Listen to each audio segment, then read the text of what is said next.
Hi, എല്ലാവർക്കും സ്വാഗതം. അച്ഛാ, നിങ്ങളൊന്ന് ആലോചിച്ചു നോക്കിയിട്ടുണ്ടോ? ഒരാളോട് ഒരു വാക്കുപോലും ചോദിക്കാതെ അവരുടെ ശരിക്കുള്ള സ്വഭാവം നമുക്കെങ്ങനെ മനസ്സിലാക്കാൻ പറ്റുമെന്ന്? ഇന്നിപ്പോ നമ്മൾ അങ്ങനെ ഒരു കിഡിലൻ പരീക്ഷണത്തിന്റെ കഥയാണ് കേൾക്കാൻ പോകുന്നത്. അതെ, അതാണ് ചോദ്യം. ഒരൊറ്റ ചോദ്യം പോലും ചോദിക്കാതെ ഒരാളുടെ യഥാർത്ഥ സ്വഭാവം നമ്മളെങ്ങനെ പരീക്ഷിക്കും? ഈയൊരു ചോദ്യത്തിലാണ് നമ്മുടെ ഇന്നത്തെ കഥ മുഴുവൻ ചുറ്റിത്തിരിയുന്നത്. അപ്പോൾ അധികം വൈകിക്കാതെ നമുക്ക് നേരെ കഥയിലേക്ക് കടന്നാലോ? അപ്പോ കഥ തുടങ്ങുന്നത് ഇങ്ങനെയാണ്. ദ്രൗപദിയുടെ സ്വയംവരം നടക്കുവാണ്. അർജുനൻ തന്റെ അസാമാന്യമായ അമ്പെയ്ത്തുപാടവും കൊണ്ട് ആ മത്സരത്തിൽ വിജയിക്കുന്നു. പാണ്ഡവരെ സംബന്ധിച്ചിടത്തോളം അതൊരു ഗംഭീര വിജയമായിരുന്നു, അല്ലേ? പക്ഷേ അവിടെ ഒരു വലിയ പ്രശ്നമുണ്ടായിരുന്നു.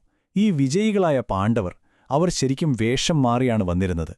അതുകൊണ്ടുതന്നെ ദ്രൗപദിയുടെ അച്ഛനായ ദ്രുപദ രാജാവിന് ഇവർ ആരാണ്, എവിടുന്ന് വരുന്നു, എങ്ങനെയുള്ളവരാണ് എന്നതിനെക്കുറിച്ച് ഒരു പിടിയും കിട്ടിയില്ല. അപ്പോ സ്വാഭാവികമായും രാജാവിന്റെ മനസ്സിലൊരു ചോദ്യം വന്നു. ഈ വന്നിരിക്കുന്നവർ വെറും കഴിവുള്ള യോദ്ധാക്കൾ മാത്രമാണോ? അതോ നല്ല കുലത്തിൽ പിറന്ന നല്ല സംസ്കാരമുള്ളവരാണോ? കാരണം അദ്ദേഹത്തിന് വേണ്ടത് വെറുമൊരു വിജയിയെ ആയിരുന്നില്ല. തന്റെ മകൾക്ക് ചേർന്ന നല്ല സ്വഭാവഗുണങ്ങളുള്ള ഒരാളെയായിരുന്നു അദ്ദേഹം അന്വേഷിച്ചത്. അങ്ങനെ പാണ്ഡവരുടെ യഥാർത്ഥ സ്വഭാവം എന്താണെന്ന് കണ്ടെത്താൻ വേണ്ടി ദ്രുപദ രാജാവും അദ്ദേഹത്തിന്റെ മന്ത്രിമാരും കൂടെ ചേർന്ന് വളരെ സൂക്ഷ്മമായ ഒരു കിഡിലൻ പ്ലാൻ തയ്യാറാക്കി. ആദ്യം തന്നെ അവർ പാണ്ഡവർക്ക് താമസിക്കാനായിട്ട് എല്ലാ സൗകര്യങ്ങളുമുള്ള ഒരിടം കൊടുത്തു. ഒറ്റ നോട്ടത്തിൽ നോക്കിയാൽ ഇതൊരു സാധാരണ ആതിഥ്യ മര്യാദയായിട്ടേ ആർക്കും തോന്നും. പക്ഷേ ഇതിന്റെ പിന്നിലൊരു രഹസ്യം ഒളിഞ്ഞിരിപ്പുണ്ടായിരുന്നു. അതായത് ആ മുറി മനഃപൂർവ്വം അലങ്കോലപ്പെടുത്തിയിട്ടതായിരുന്നു. വസ്ത്രങ്ങളൊക്കെ വാരിവലിച്ചിട്ടിരിക്കുന്നു, പാത്രങ്ങൾ അവിടെയും ഇവിടെയുമായി ചിതറിക്കിടക്കുന്നു. ഒരു സാധനവും അതിന്റെ സ്ഥാനത്തല്ല. ഇത് യാദൃശികമായി സംഭവിച്ചതല്ല, ഇതായിരുന്നു ആ പരീക്ഷണം.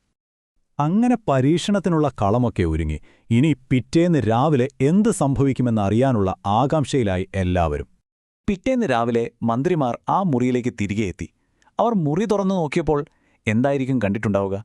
നിങ്ങൾക്കൊന്ന് ഊഹിച്ചു നോക്കാമോ? അവർ കണ്ടതെന്താണെന്നോ? തികച്ചും വൃത്തിയും വെടിപ്പുമുള്ള ഒരു മുറി. അതെ, പാണ്ഡവർ അവരോട് ആരും ഒന്നും പറയാതെ തന്നെ ആ അലങ്കോലമെല്ലാം മാറ്റി ഓരോ സാധനവും അതിൻ്റേതായ സ്ഥാനത്ത് കൃത്യമായി അടുക്കി വെച്ചിരിക്കുന്നു. അപ്പം നോക്കൂ, ആ ഒരൊറ്റ പ്രവൃത്തി മാത്രം മതിയായിരുന്നു മന്ത്രിമാർക്ക് കാര്യങ്ങൾ പിടികിട്ടാൻ. അത് അവരുടെ സ്വഭാവത്തെക്കുറിച്ച്, അവർ വളർന്നു വന്ന സാഹചര്യങ്ങളെക്കുറിച്ച് ഒരുപാട് കാര്യങ്ങൾ ഒറ്റയടിക്ക് വിളിച്ചു പറഞ്ഞു. ശരി, അപ്പൊ കഥ നമ്മൾ കേട്ടുകഴിഞ്ഞു. ഇനി നമുക്കിതിന്റെ ഒരു ആഴത്തിലേക്ക് ഇറങ്ങിച്ചെല്ലാം, അല്ലേ? എന്താണ് ഈ ഒരു ലളിതമായ പ്രവൃത്തിക്ക് പിന്നിലെ യഥാർത്ഥ അർത്ഥം? ഈ കഥയുടെ ഏറ്റവും പ്രധാനപ്പെട്ട ആശയം സംസ്കാരം എന്നതാണ്. അതായത് ഒരാൾ വളർന്നു വന്ന രീതി, അയാളുടെ ഉള്ളിലുള്ള മൂല്യങ്ങൾ, പിന്നെ അയാളുടെ ശീലങ്ങൾ, ഇതെല്ലാം ചേർന്നാണ് ഒരാളുടെ അടിസ്ഥാന സ്വഭാവം ഉണ്ടാവുന്നത്. പാണ്ഡവർ അവിടെ കാണിച്ചതും അതുതന്നെയായിരുന്നു. അതുകൊണ്ടുതന്നെ ഈ കഥയിലെ ഏറ്റവും പ്രധാനപ്പെട്ട പാഠം ഇതാണ്. നമ്മൾ നമ്മുടെ ചുറ്റുപാടുകളോട് എങ്ങനെയാണ് പെരുമാറുന്നത് എന്നുള്ളത് നമ്മുടെ ഉള്ളിലുള്ള സംസ്കാരത്തിന്റെ ഒരു നേർക്കാഴ്ചയാണ്. അതിലൊരു സംശയവുമില്ല. ഇനി നമുക്ക് ആ പ്രവൃത്തികളെ ഒന്ന് സൂക്ഷിച്ചു നോക്കാം. ഓരോന്നും ഓരോ ഗുണത്തെയാണ് കാണിക്കുന്നത്, അല്ലേ? ആദ്യം ആ അലങ്കോലമായ മുറി വൃത്തിയാക്കി. അതെന്താ കാണിക്കുന്നത്? അവരുടെ ഉത്തരവാദിത്വബോധം. പിന്നെ ആ ചിതറിക്കിടന്ന സാധനങ്ങൾ അടുക്കിവെച്ച് അവിടെ ഒരു ക്രമമുണ്ടാക്കി. അത് അവരുടെ ഉള്ളിലുള്ള അച്ചടക്കത്തെയാണ് കാണിക്കുന്നത്. ഏറ്റവും പ്രധാനമായി തങ്ങൾ താമസിക്കുന്ന സ്ഥലം അത് താൽക്കാലികമാണെങ്കിൽ പോലും ഒന്ന് മെച്ചപ്പെടുത്തണമെന്ന് അവർക്ക് തോന്നിയില്ലേ? അത് അവരുടെ ആത്മാഭിമാനത്തെയും കാര്യങ്ങൾ മുൻകൈയെടുത്ത് ചെയ്യുന്ന സ്വഭാവത്തെയുമാണ് കാണിക്കുന്നത്. അതുകൊണ്ട് നമ്മൾ മനസ്സിലാക്കേണ്ട കാര്യം, ഈ പരീക്ഷണം വൃത്തിയോടുള്ള ഇഷ്ടം അളക്കാനായിരുന്നില്ല, മറിച്ച് ഒരാളുടെ ഉള്ളിലുള്ള സ്വഭാവം അതെങ്ങനെ പുറമേയുള്ള പ്രവൃത്തികളിലൂടെ വെളിപ്പെടുന്നു എന്ന് മനസ്സിലാക്കാനായിരുന്നു. അവരാ മുറി വൃത്തിയാക്കിയത് ആരെങ്കിലും കാണാനോ അല്ലെങ്കിൽ അഭിനന്ദിക്കാനോ വേണ്ടി ആയിരുന്നില്ല. അത് അവരുടെ സ്വഭാവത്തിന്റെ ഭാഗമായിരുന്നു, അവരുടെ സംസ്കാരത്തിന്റെ ഭാഗമായിരുന്നു. നോക്കൂ, ഈ ഒരു പുരാതന കഥ നമുക്ക് ഓരോരുത്തർക്കും ഇന്നും ഒരുപാട് കാര്യങ്ങൾ പറഞ്ഞു തരുന്നുണ്ട്. ഒന്ന് ആലോചിച്ചു നോക്കൂ.